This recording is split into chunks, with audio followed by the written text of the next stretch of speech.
The report in total has had just over 2,000 respondents, so a really, really strong, healthy number of responses. And these are candidates of a mix of ages and a mix of genders and backgrounds as well. And we'll be looking at some of those demographic slices today. And just for those who've just joined, a bit of housekeeping, just as note, this call is recorded. Your camera should be off by default, and you should be muted by default, but this will be recorded, and the recording will be sent to you automatically at the end of the call if you do want to play it back. So what are we going to look at today? So the parts of the report that we're going to share with you today will be covering what kind of employment candidates are looking for, how they research employers before applying, candidate and new starter responses to the use of chatbots for kind of career questions, and some top line insights from the report, and just some predictions and a bit of looking ahead to the coming year. And as I go through this, if you have any questions, please feel free to pop them in the chat. There will be some time at the end. I'll switch back over and have a look at anything that's come through. All right, so let's get into it. So we asked candidates what about an employer most appealed to them. So really starting in this kind of attraction part of the journey. The top three: culture, diversity and ethics, progression and development opportunities, and then of course kind of salary, benefits, rewards, remuneration. It's not a surprise to see kind of salary and benefits up in the top three. That is of course important for everybody. But what's really interesting about this is that culture, diversity and ethics, the top ranked thing that attracted candidates to employers who responded in this survey in the last 3 months. And it's actually coming out at 2.15 times more likely to be attracted to that than salary. So it's quite a significant sort of attitude and value driven attraction here from candidates. And we also sliced this data by age just to see if there were any trends across different demographics. I picked out a kind of key insight here. So 25 to 34-year-olds were most interested in development opportunities, so the one that's second in the overall list. Over 45s were most interested in kind of the overall mission and value of a company. So there's some interesting slight shifts, but I would say overall, actually across all demographics, progression, development, and the kind of culture and diversity and ethics of a company were top for all of those ages. It was slightly higher for kind of Gen Zs, culture, diversity and ethics, slightly more valued by them than some of the older demographics who responded to the survey. We also wanted to understand what, if anything, candidates felt like they were doing differently when applying for roles. So we've asked them to kind of let us know how their approach has changed in the past year. And the responses here, to me, they're suggesting that candidates are feeling a pressure of competition for roles. So top three: customizing CVs more, researching companies more, and applying to more jobs. Lots of more. Suggests that candidates are really trying to increase their chances of getting a role. What I found really interested in this, you'll see just second to last there, I use AI tools to help with applications. 10% of respondents reported that this was a change and a new approach for them. And initially, we thought that's quite low because it's a very hot topic at the moment and there's lots of conversations happening about it.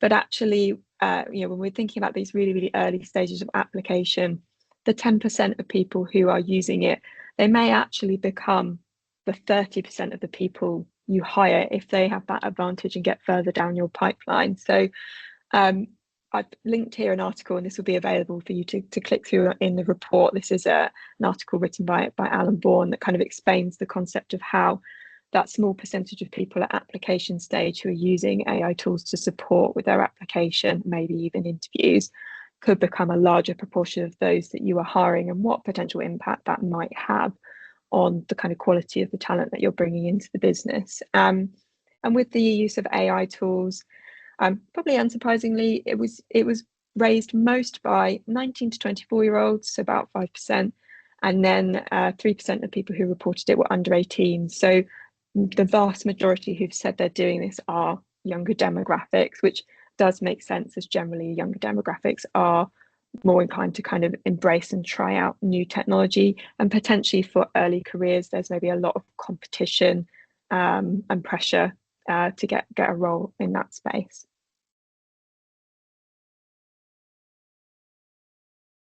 How long do candidates spend researching a company before applying? So they've identified you as an employer of interest.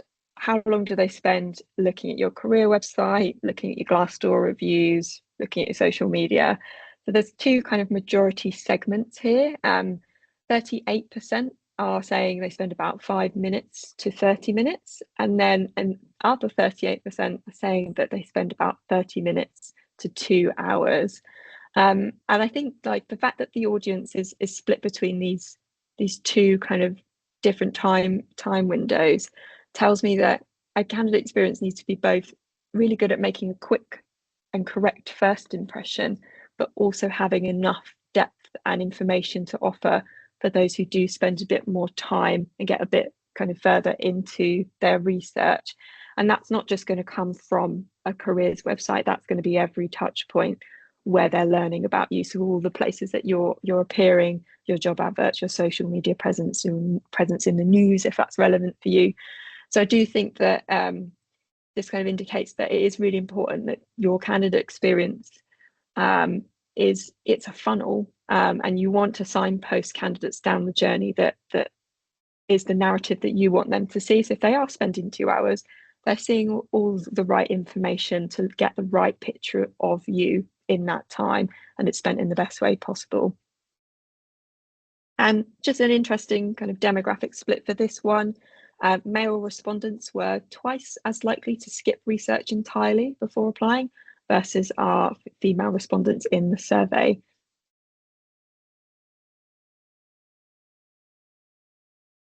So candidates are obviously, they're spending some time researching before applying. What happens if they come across a bit of bad press, a bad review on Glassdoor? So in the first chart, we looked at word of mouth recommendations and a good reputation of the company was not a very highly rated reason why candidates were attracted to an employer, but ethics was. And it does seem that having a bad reputation will have a significant impact on whether a candidate is likely to apply for you versus having a good reputation or kind of general reputation. So in this question, 79.5%, so just under 80%, said that negative public reputation would stop them from applying for a role at a company. And that is really a lot of potentially lost talent. And it also says to me that people have strong values and are more and more looking for employers that align with their personal values, that give them a sense of purpose and fulfillment. And so making sure you're positioned in this way and getting the right people, because I think when that alignment happens, that's when you're going to find the best talent. So you can see on the right, we ask candidates, well, what sources do you trust when you're kind of reviewing and gauging the quality of an employer? The top response was first-hand experiences shared by current employees. So this is interesting because this came out higher than kind of anonymous reviews or ratings, which is the sort of thing you get from like a Glassdoor platform. But actually being able to speak to current employees or read about their experiences was a kind of most trusted way of gauging an employer. And I think that really lends itself to the idea of needing to create a culture of advocacy and an ambassadorship with your employees so that they can be a trusted voice and do that kind of employer brand and positioning piece kind of for you and be a part of that funnel that we talked about earlier. And this is particularly true if you're in a space where candidates might have misconceptions about you, or you'll maybe have kind of challenging or controversial public image, or you're falling into the news in the wrong way and you're having to combat that. Having employee advocates and employee influencers, if you like, and can be really significant way to kind of shift that narrative. So yeah, just really interesting to see that coming out at the top there.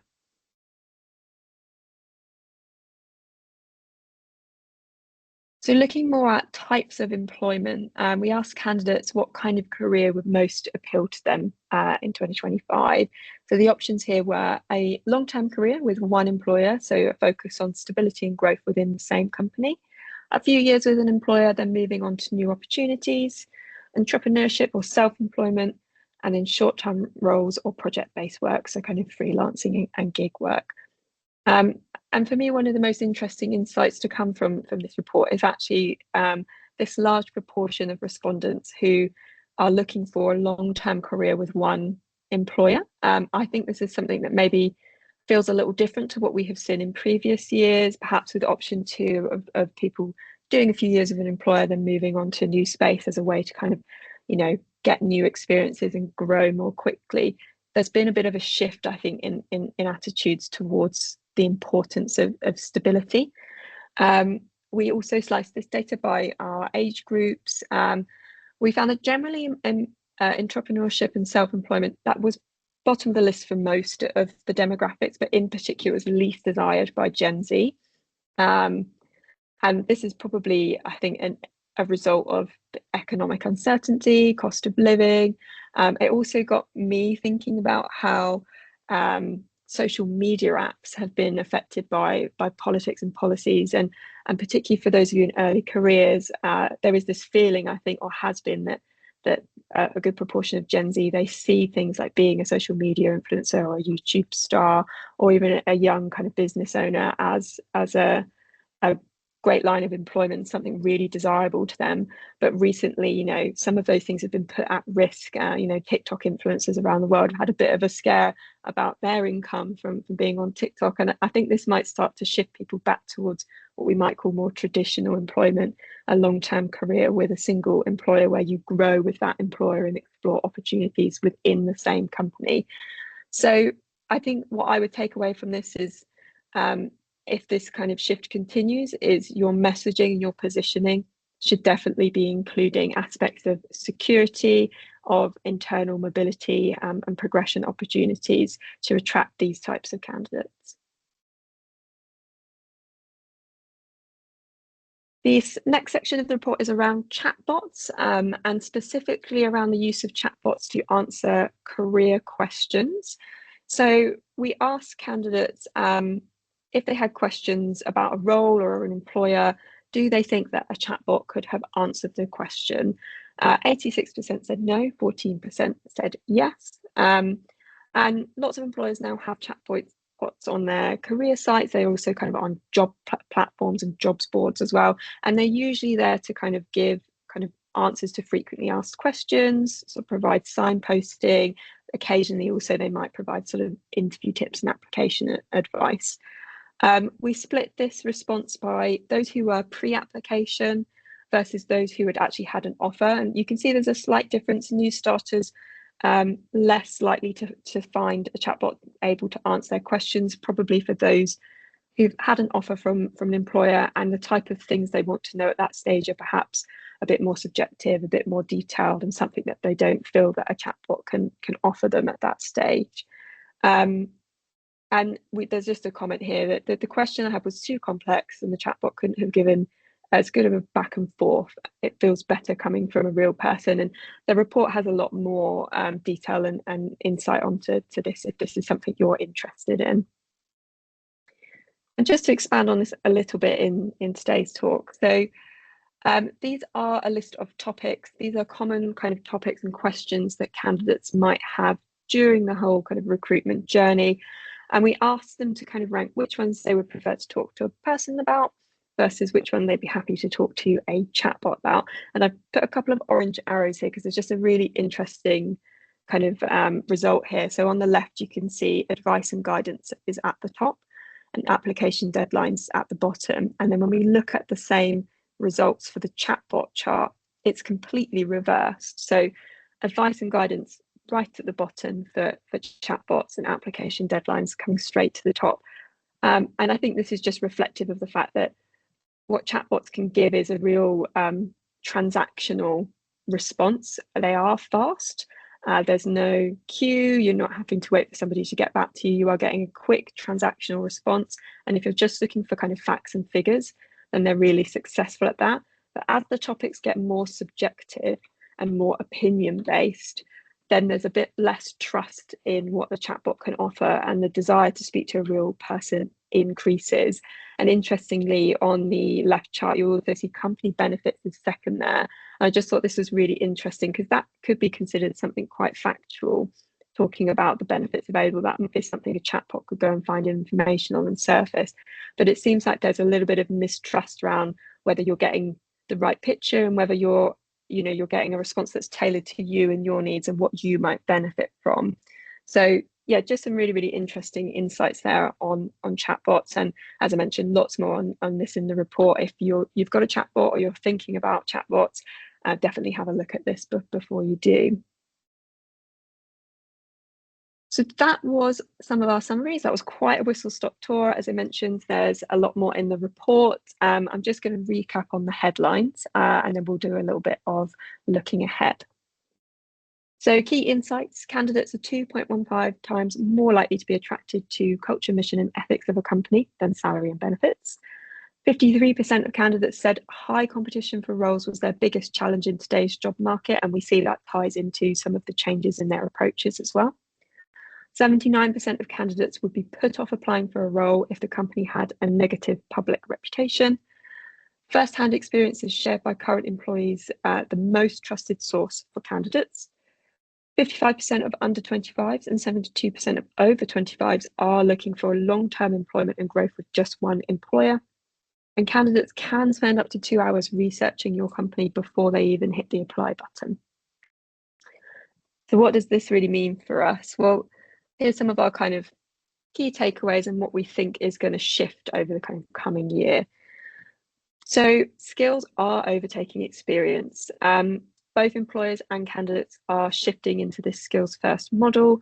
And I think for next gen talent in particular, things like skill finding, mapping, and matching tools are going to really grow in popularity. And employers are going to have a much bigger role to play in helping talent understand their personal skills gap. We all do kind of skills mapping at a business level, but I think skills mapping at a personal level is going to become really, really common. Employers will move to a total talent approach. So what I mean by that is that talent of all types will be treated holistically. So contingent workers and internal talent as well will see more of that employer brand experience. They'll get a bit more equity out of that candidate experience. And I think the use and function of employer branding is going to grow as well. And that's both internal and externally. Next gen talent look for an employer for life, as we've just discussed. Employees are really valuing kind of continuous learning and career mobility within the single employer they're with. Evolving work arrangements over a lifetime tenure with the same company. And I expect that I've put next gen talent here, but I think this will be a trend we'll start to see within the current workforce as well. I think everyone is going to be looking towards stability and mobility within their current employer. And lastly, employee advocacy will become a core attraction strategy. So more organizations, I think, are going to be adopting things like candidate engagement platforms. They're going to be using employee generated content. I think that's going to be a real staple of attraction strategies. And I think the use of kind of brand ambassadors, employee advocates is really going to grow, and we're going to be shifting into this much more authentic experience, both with external candidates and internally, I think, as well for that. Okay, I think we're just towards the last sort of 10 minutes. So I'm going to pause there because I've talked a lot, and just open up for any questions or any insights that anyone wants to share based on what they've seen. And whilst I let that happen, if you haven't already registered for a copy of the report, you can either pop a message in the chat and we'll just make a note and send it to you on Monday, or you can scan the QR code on the screen and just join the mailing list to get a copy on Monday. I'll just pop back and see if we have any questions.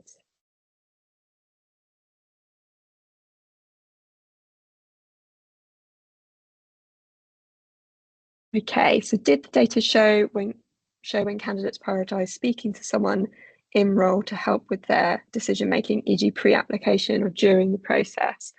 So we definitely see that speaking to someone how, it's very prevalent throughout, but there are some key critical points. And the very initial awareness and interest piece is a strong point for talking to someone.